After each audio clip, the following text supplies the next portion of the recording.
Hello, hello à toutes, hello à tous. J'espère que vous allez bien, j'espère que vous avez passé une belle journée. Pour ceux qui ne me connaissent pas, je suis Stéphanie Loyer, je suis coach, coach de vie et coach business. Et j'accompagne mes clients et mes clientes à réaliser leurs objectifs, leurs ambitions, pro et perso. Aujourd'hui, dans ce jour 253 de ce défi, 365 jours de live, j'ai envie de vous partager la gratitude que j'ai pour cette journée. Donc si vous me suivez là depuis quelques jours dans mes vacances, dans mon périple de vacances, vous savez que c'est des vacances qui sont un petit peu challengeantes dans le fait d'être 24 heures sur 24 avec les enfants et notamment avec le grand qui a un profil plutôt atypique et les petits qui ne sont pas en reste. Euh, donc, euh, donc voilà, c'est assez challengeant et en même temps, j'ai énormément de gratitude pour ces vacances parce que c'est du temps précieux qu'on passe ensemble, qu'on passe à essayer de se comprendre aussi les uns les autres, à essayer de mieux se connaître. Voilà, ça, je crois que c'est un peu le travail d'une vie ou en tout cas, c'est des choses que j'adore faire moi avec mes enfants, même si je connais leur Human Design qui est un outil de connaissance de soi assez exceptionnel et c'est vrai que à la lecture en fait de ce Human Design, donc de ces profils, on arrive à mieux se comprendre, à mieux comprendre nos enfants et la relation qu'on peut avoir avec eux, mais quand on revient dans le quotidien, c'est comme si on se déconnectait un petit peu de ça, de ce qu'on savait de ça. Et puis surtout, c'est un équilibre qu'on retrouve un peu en permanence, qu'on recrée en fait, plutôt qu'on recrée en fait en permanence parce que les jours qui sont rythmés par l'école, par le centre de loisirs, c'est pas pareil que les jours où c'est rythmé par les vacances. Donc il y a du lâcher prise, mais il y a aussi du coup un peu des tests sur les limites parce que les choses sont moins cadrées. Et pour les hypersensibles, les profils un petit peu au potentiel, etc. Euh, c'est vrai que la régularité, en fait, tout ce qui va être régulier, tout ce qui va être connu, ça va aider en fait à poser le cadre. Et dès qu'on sort du cadre, c'est comment on va chercher de nouvelles limites, comment on va redéfinir ce cadre pour savoir quelle liberté en fait on a à l'intérieur de ce cadre. Donc je ne sais pas si vous me connaissez depuis longtemps, si c'est la première fois, mettez-moi le hashtag première fois. Si vous me suivez depuis quelque temps et que vous êtes là en live, faites-moi un petit coucou. Merci pour les cœurs. Si vous me regardez en replay, mettez-moi un petit hashtag replay. Moi, j'ai quelque chose qui me tient en fait, enfin voilà, que j'aime beaucoup. Quelque chose que j'aime beaucoup, sur lequel j'aime beaucoup partager, c'est cette notion de cadre et liberté. Pour moi, l'un ne va pas sans l'autre, ou en tout cas, c'est encore plus intéressant quand l'un va avec l'autre. Quand on a un cadre, du coup, qu'on se demande quelle liberté on peut avoir à l'intérieur de ce cadre, c'est aussi la liberté de pouvoir à un moment donné sortir du cadre. Parce que le cadre, il est pas toujours que rigide. C'est un cadre qui est qui peut être un peu perméable, en pointillé, mais qui est là, qui est quand même rassurant. C'est rassurant à la fois pour les enfants, mais ça marche aussi dans le business. Ça rassure aussi nos clients. Moi, je le vois dans les masterminds que je fais, notamment dans les coachings de groupe, mais aussi dans les coachings individuels. Le fait de pouvoir reposer le cadre de temps en temps, ça donne en fait plus de liberté à l'intérieur de ce cadre-là, parce que les clients, ils savent exactement à quoi s'en tenir, et encore plus dans le collectif. C'est encore plus vrai dans le collectif parce que les gens ne savent pas forcément toujours jusqu'où ils peuvent aller, jusqu'où ils peuvent aller en groupe, jusqu'où en plus c'est souvent des personnes qui sont aussi dans l'accompagnement, qui viennent dans les coachings de groupe et du coup ils se demandent s'ils vont pas trop agir, trop interagir, trop réagir, trop se mettre en avant. Par rapport aux autres et le fait que moi je pose le cadre dès le début en disant voilà ce qui est attendu, voilà ce qui est vraiment attendu. Voilà l'intention en fait de ce coaching collectif. Et ben du coup, ça donne plus de permission finalement à l'intérieur de ce cadre-là pour les uns et pour les autres, à la fois pour ceux qui aiment beaucoup partager sur leurs ressentis, sur ce qu'ils ont compris, sur ce qu'ils ont mis en place, sur leurs succès, sur leurs échecs, et à la fois ceux qui ont un petit peu moins l'habitude de le faire et du coup qui voient les autres partager, qui s'enrichissent en fait de ces partages et qui fait que c'est pas que moi qui interviens, heureusement, sinon ça n'aurait ça s'appellerait pas un mastermind, ça s'appellerait un programme, voilà, où ce serait plus descendant et il y a que moi qui livrerais des informations. Là, le fait que ce soit un mastermind, un coaching collectif, c'est vraiment que chacun peut interagir et que chacun va apporter en fait sa pierre à l'édifice, avec évidemment des personnes qui seront plus présentes que d'autres, des personnes qui auront plus besoin d'interagir que les autres, et pour autant, chacun va en tirer en fait des bénéfices pour lui et pour son business. C'est pareil en fait pour les enfants, c'est exactement pareil. Moi je dis souvent que en fait nos enfants sont presque nos meilleurs coachs, c'est-à-dire qu'ils nous mettent en miroir beaucoup de nos limites, beaucoup de choses où on pourrait se dire euh, la plupart du temps on dit en fait c'est quand ils nous demandent pourquoi on dit quelque chose, pourquoi on dit non ou pourquoi on dit oui. C'est plutôt souvent quand on dit non d'ailleurs, quand on dit oui ils foncent. Il nous demande mais pourquoi. Et des fois, en fait, on a tendance à dire quelque chose qu'on a souvent entendu, c'est parce que c'est comme ça. Et en réalité, moi, à chaque fois que je m'entends penser ça, je me dis, mais c'est vrai, en fait, Stéphanie, pourquoi tu dis non? C'est quoi ton intention? Alors, ça veut pas dire que je leur partage à chaque fois, parce que je trouve qu'ils n'ont pas forcément besoin de tout comprendre. Mais je pense qu'une fois que l'intention pour nous, elle est claire, on a une posture aussi claire vis-à-vis de nos enfants, et du coup, c'est pareil pour nos clients et pour nos relations en général. Mais ça demande de venir chercher l'intention qu'on a, nous, derrière ça, et la posture qu'on va adopter par rapport à ça. Et des fois, ça vaut le coup, en fait, d'échanger là-dessus et de dire, voilà, je t'explique pourquoi. Et il y a des fois, et ça demande pas d'explication, il y a des fois, c'est comme ça, c'est pour la sécurité, et juste, ça ne se discute pas, en fait, tout simplement. Euh, donc voilà, c'était pas là-dessus que je voulais vous emmener aujourd'hui, mais c'est pas grave. Ce que je veux, par contre, je vais quand même raccrocher un peu les wagons parce que ce que je voulais faire aujourd'hui avec vous, c'était célébrer en fait cette gratitude que j'ai de cette journée. Elle n'est pas encore finie, les enfants dorment pas encore loin de là. Et pour autant, dans cette journée, j'ai vécu presque tout ce que j'ai envie de vivre dans ma vie en fait était réuni dans cette journée-là. C'est-à-dire que j'ai eu l'interaction avec mes clients. J'ai eu de l'interaction avec mes partenaires de business. J'ai eu de l'interaction avec mes enfants. Évidemment. J'ai eu de l'interaction avec ma famille, avec notamment une cousine de mon mari qu'on n'avait pas vue depuis très longtemps et avec qui c'est toujours un plaisir en fait de partager du moment parce que c'est une femme. Elle a élevé seule ses 3 enfants et, euh, et elle est mais tellement positive en fait, elle est tellement enjouée, elle est tellement heureuse de recevoir, de partager, d'échanger. Elle est hyper authentique, voilà. Et ça fait un bien, juste un bien fou. Donc on a interagi, on a vu la famille. On a aussi été un peu à la découverte. Donc on a découvert un nouveau restaurant. On a mangé ce qu'on adore. On a mangé du bon homard grillé. Voilà, c'était trop bon.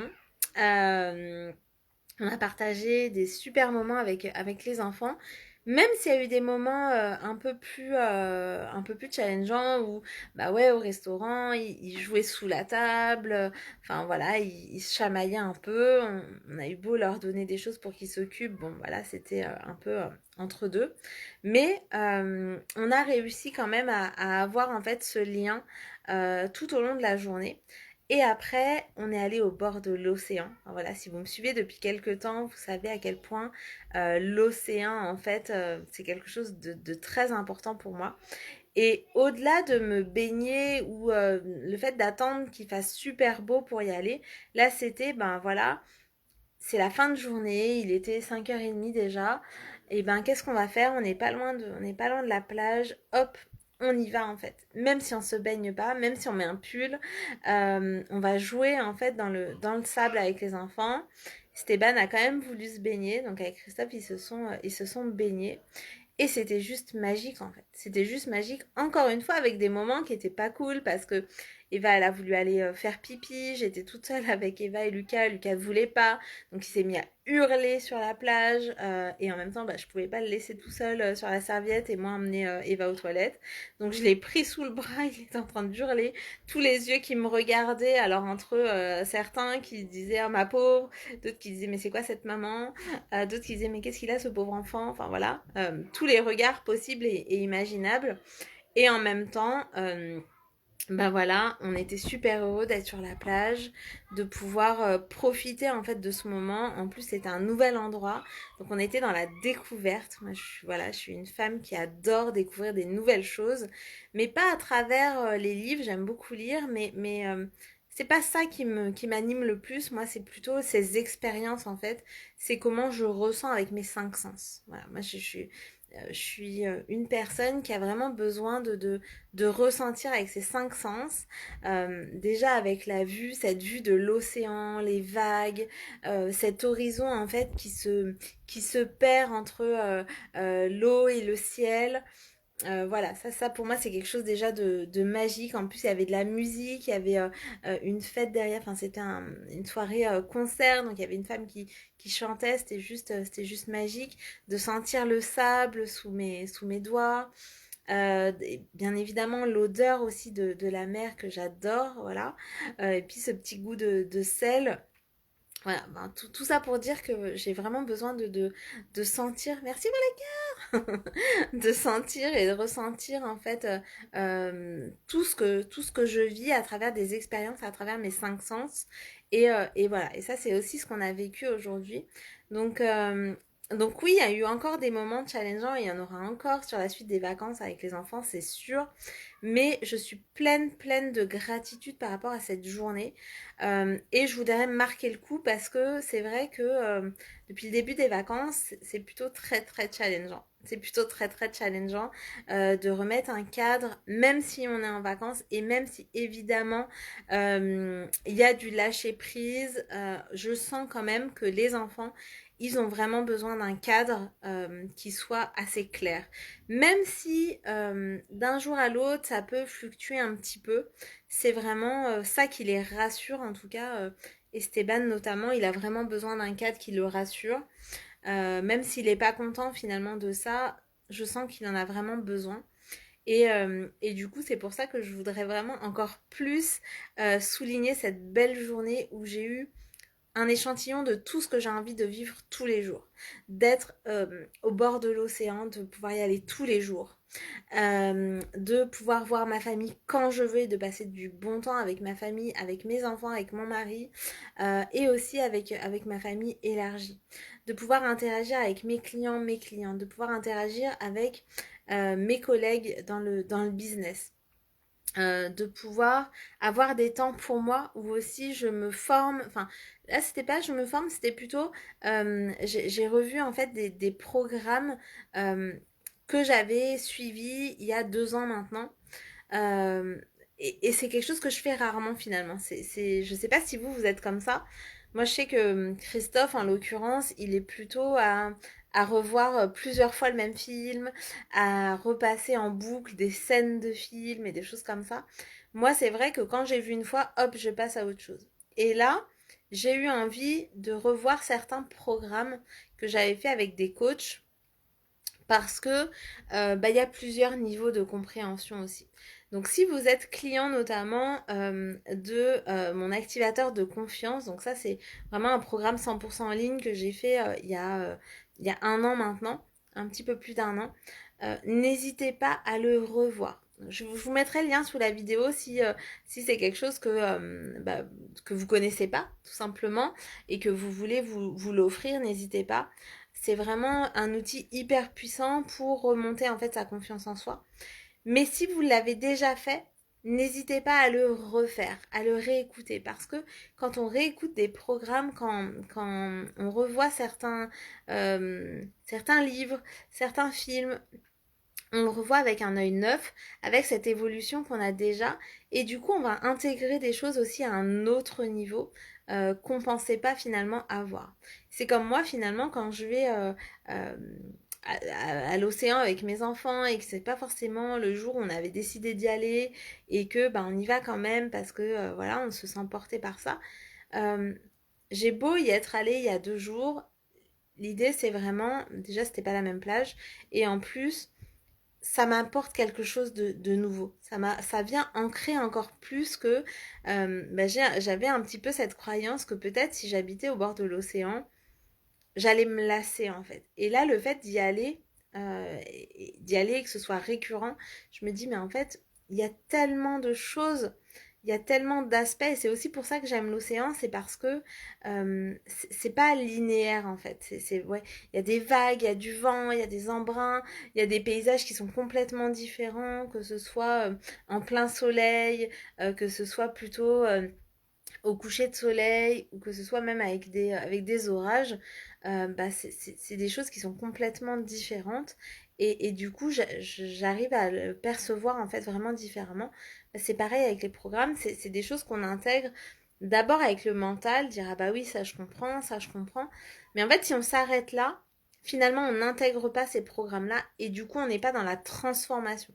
Donc c'est pareil, dans ces lives que je fais, je qui sont assez inégaux hein, dans le contenu, mais s'il y a des choses qui ont éveillé votre conscience, qui ont pu vous faire prendre conscience de certaines choses, n'hésitez pas à les revoir parce que des fois, on a d'autres compréhensions en fait de ce qu'on a déjà vu. Et ça, c'est magique parce que du coup, c'est comme une nouvelle intégration, comme une nouvelle transformation. En plus, c'est du contenu gratuit. C'est du contenu gratuit de qualité. Donc, n'hésitez pas à revoir. N'hésitez pas à aller regarder aussi peut-être des lives d'avant ou à vous programmer d'aller regarder peut-être des lives d'après.